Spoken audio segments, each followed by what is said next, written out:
Hello everyone, and welcome back to chapter reading number 10. Today we'll be reading Halloween. Malfoy couldn't believe his eyes when he saw that Harry and Ron was still at Hogwarts next day, looking tired but perfectly cheerful. Indeed, by next morning, Harry and Ron thought that meeting the three-headed dog had been an excellent adventure, and they were quite keen to have another one. In the meantime, Harry filled Ron in about the package that seemed to have been moved from Gringotts to Hogwarts, and they spent a lot of time wondering what could possibly need such heavy protection. "It's either really valuable or really dangerous," said Ron. "Or both," said Harry. But as all they knew for sure about the mysterious object was that it was about 2 inches long, they didn't have much chance of guessing what it was without further clues. Neither Neville or Hermione showed the slightest interest in what lay underneath the dog and the trap door. All Neville cared about was never going near the dog again.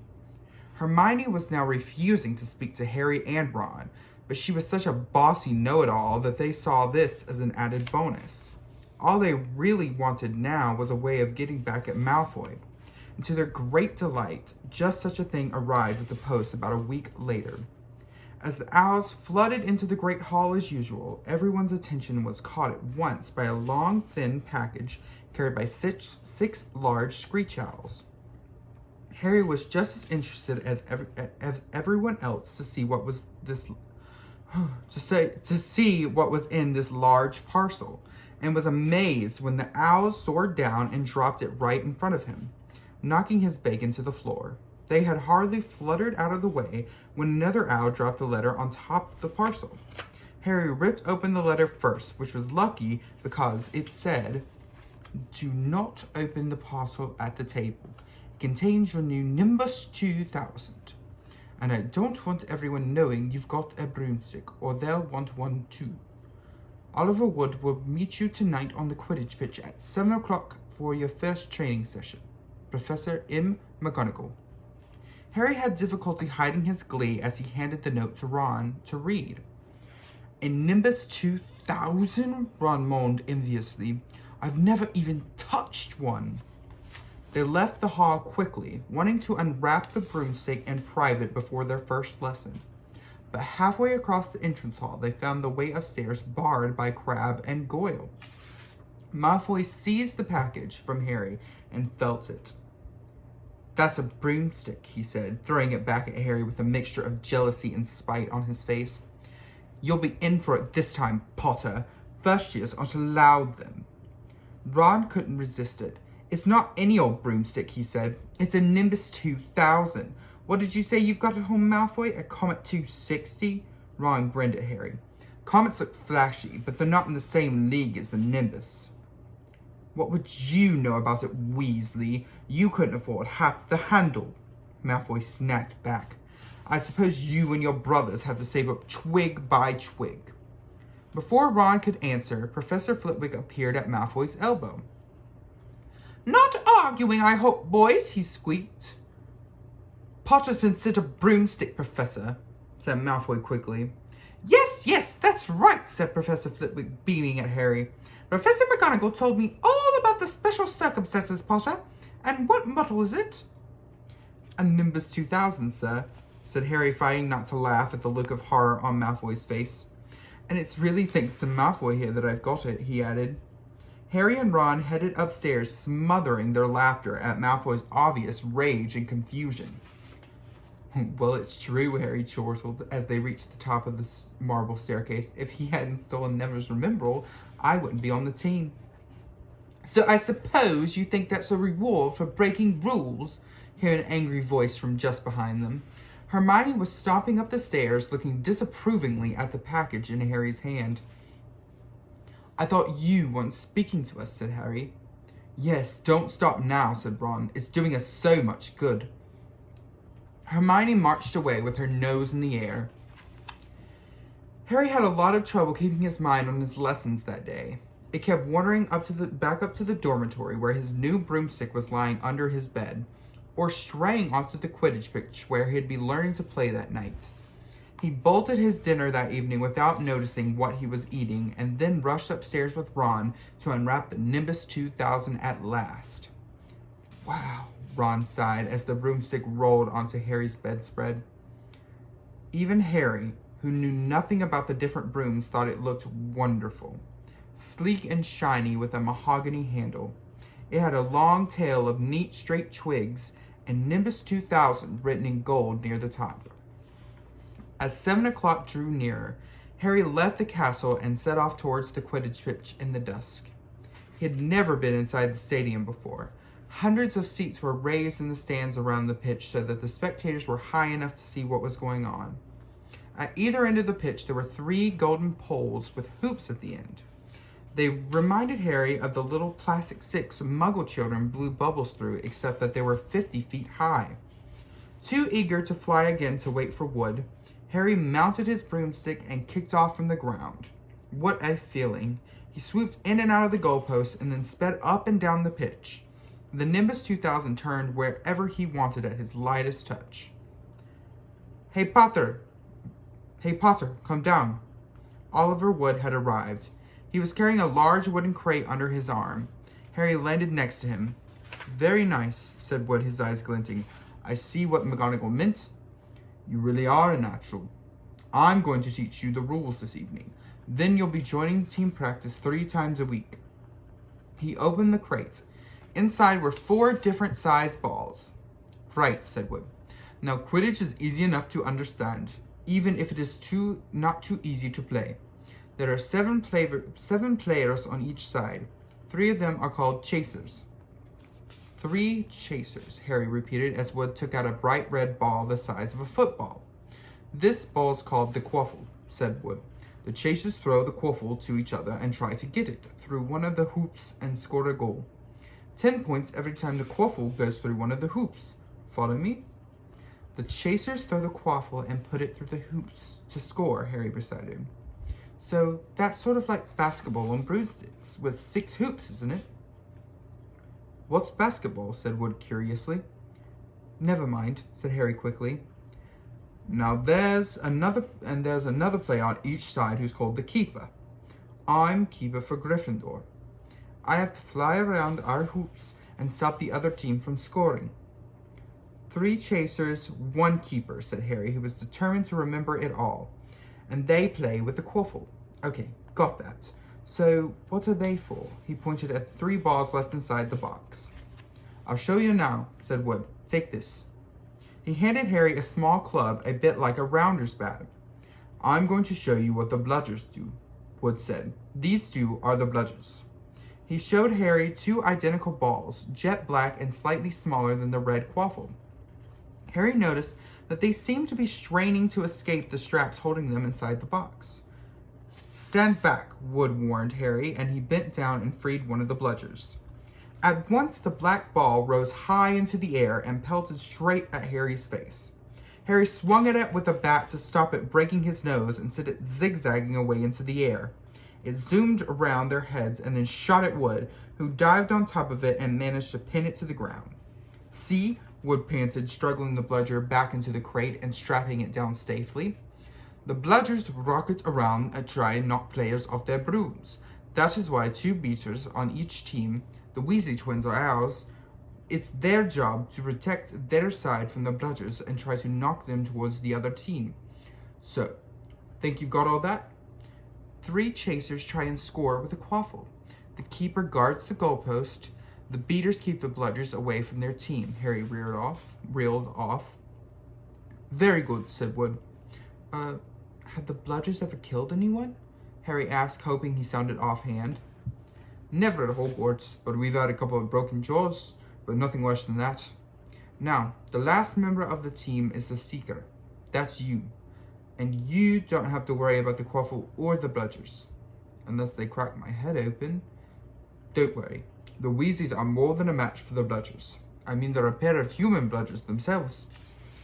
Wood reached into the crate and took out the 4th and last ball.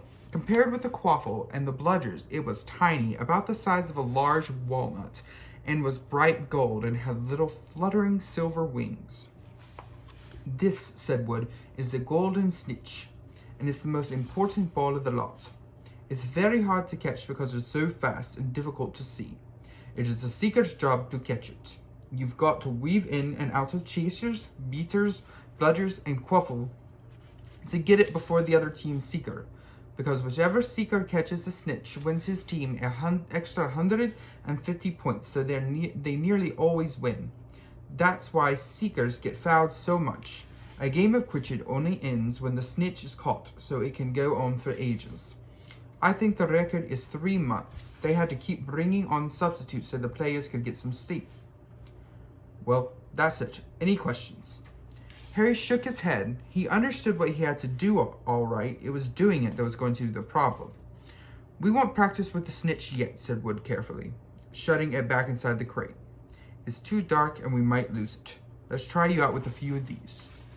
He pulled a bag of ordinary golf balls out of the pocket, and a few minutes later, he and Harry were up in the air, Wood throwing the golf balls as hard as he could in every direction for Harry to catch. Harry didn't miss a single one, and Wood was delighted. After half an hour, night had really fallen, and they could not carry on. That Quidditch Cup will have our name on it this year, said Wood happily, as they trudged up to the castle. I wouldn't be surprised if you turned out better than Charlie Weasley, and he could have played for England if he hadn't gone off chasing dragons. Perhaps it was because he was now so busy with Quidditch, practiced 3 evenings a week on top of all his homework, but Harry could hardly believe it when he realized he'd already been at Hogwarts 2 months. The castle felt more like home than Privet Drive had ever done. His lessons, too, were becoming more and more interesting now that they had mastered the basics. On Halloween morning, they woke to the delicious smell of baking pumpkin wafting through the corridors. Even better, Professor Flitwick announced in Charms that he thought they were ready to start making objects fly, something they had all been dying to try since they had seen him make Neville's toad zoom around the classroom. Professor Flitwick put the class into pairs to practice. Harry's partner was Seamus Finnegan, which was a relief because Neville had been trying to catch his eye. Ron, however, was to be working with Hermione Granger. It was hard to tell whether Ron or Hermione was angry about this. She hadn't spoken to either of them since the day Harry's broom had arrived. Now don't forget the nice wrist movement we've been practicing, squeaked Professor Flitwick, perched on top of his pile of books as usual. Swish and flick. Remember, swish and flick. And saying the magic words properly is very important too. Never forget, Wizard Baffaroo, who said S instead of F and found himself on the floor with a buffalo on his chest. It was very difficult. Harry and Seamus swished and flicked, and the feather they were supposed to be sending skywards just lay on the desktop. Seamus got so impatient that he prodded it with his wand and set fire to it. Harry had to put it out with his hat. Ron at the next table wasn't having much more luck. Wingardium Leviosa, he shouted, waving his long arms like a windmill. You're saying it wrong, Harry heard Hermione snap. It's Wingardium Leviosa. Make the gar nice and long. You do it then, if you're so clever, Ron snarled. Hermione rolled up her sleeves of her gown, flicked her wand, and said, Wingardium Leviosa. And the feather rose off the desk and hovered about 4 feet above their heads. Oh, well done, cried Professor Flitwick, clapping. Everyone see here, but Miss Granger's done it. Ron was in a very bad temper by the end of class. It's no wonder no one can stand her, he said to Harry as they pushed their way through the crowded corridor. She's a nightmare, honestly. Someone knocked into Harry as they hurried past him. It was Hermione. Harry caught a glimpse of her face and was startled to see that she was in tears. I think she heard you. So, said Ron, and he looked a bit uncomfortable. She must have noticed she's got no friends.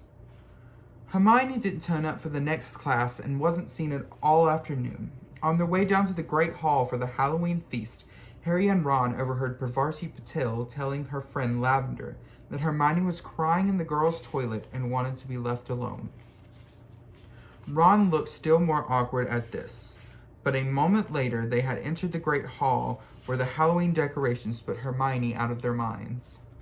1,000 live bats fluttered from the walls and ceiling, while 1,000 more swooped over the tables in low black clouds, making the candles and the pumpkins stutter. The feast appeared suddenly on the golden plates as it had at the start of term banquet. Harry was just helping himself to a jacket potato when Professor Quirrell came sprinting into the hall, his turban askew and terror on his face.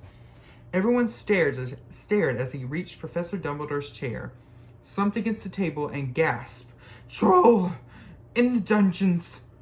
Thought you ought to know!" And then he sank onto the floor in a dead faint. There was an uproar.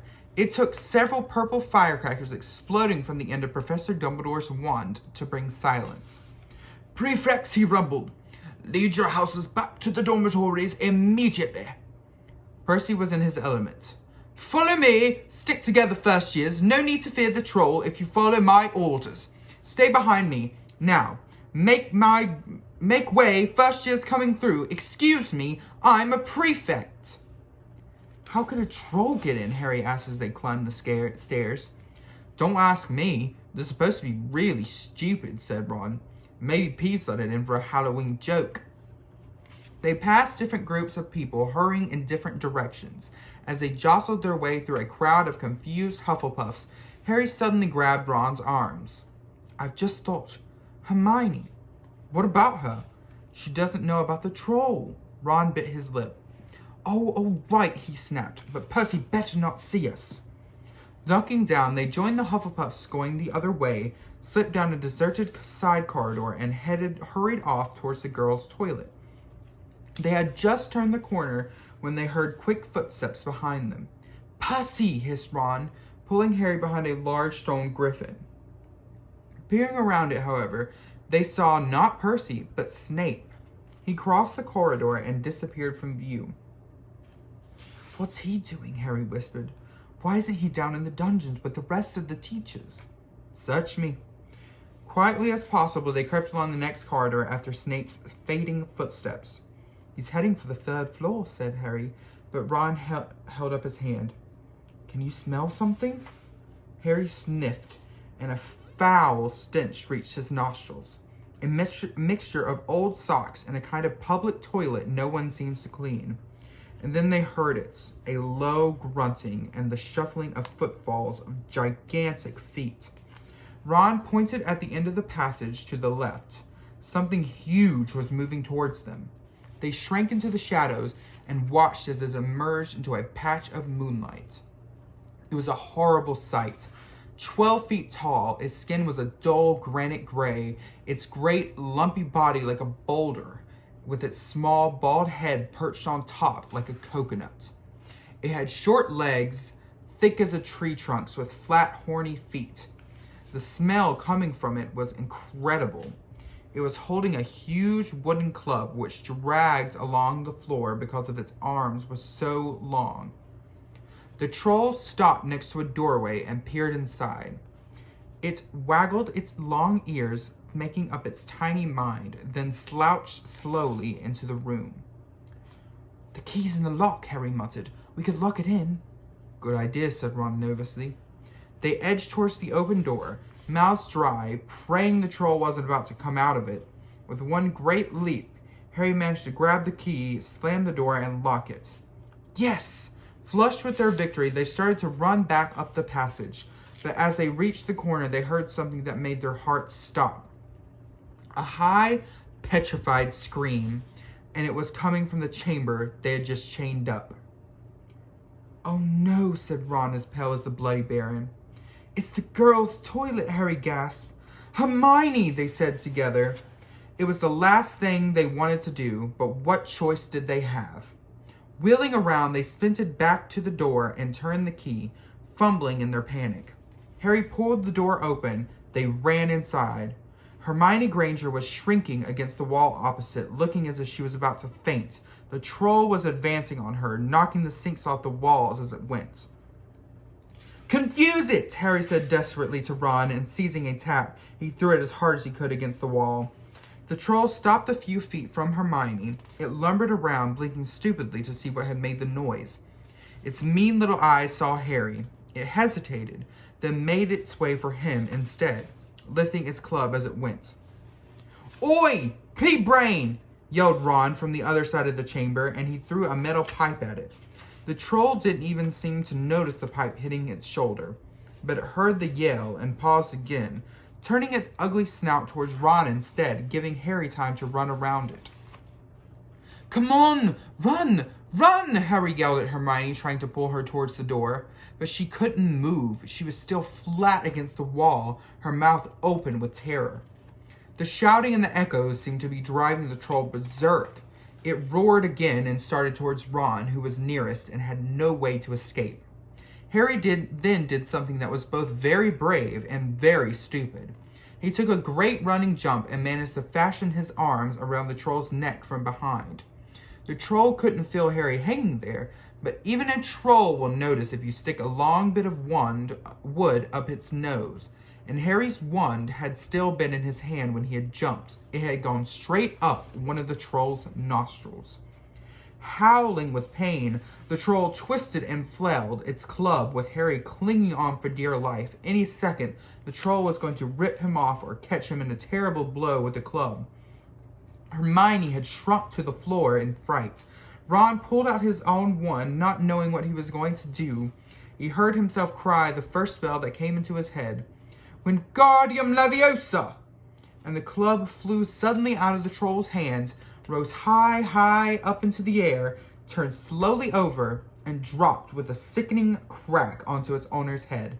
The troll swayed on the spot and then fell flat on its face with a thud that made the whole room tremble. Harry got to his feet. He was shaking and out of breath.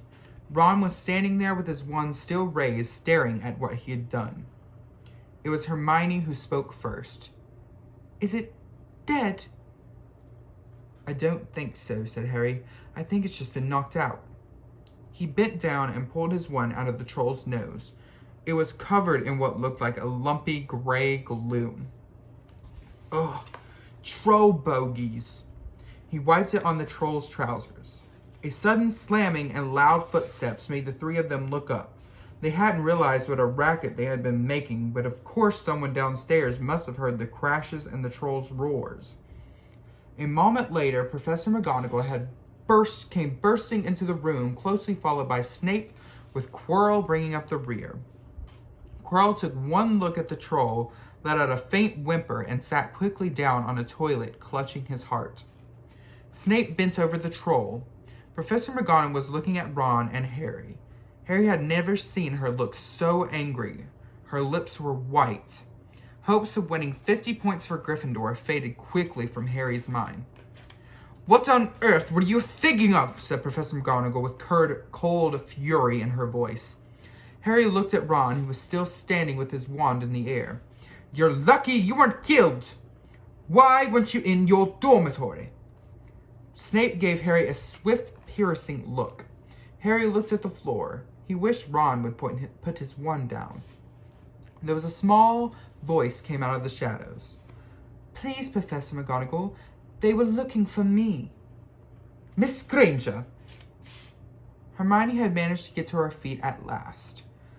"I went looking for the troll because I thought I could deal with it on my own. You know, because I've read about them." Ron dropped his wand. Hermione Granger telling a downright lie to a teacher?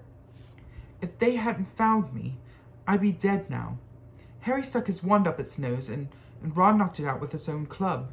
They didn't have time to come and fetch anyone.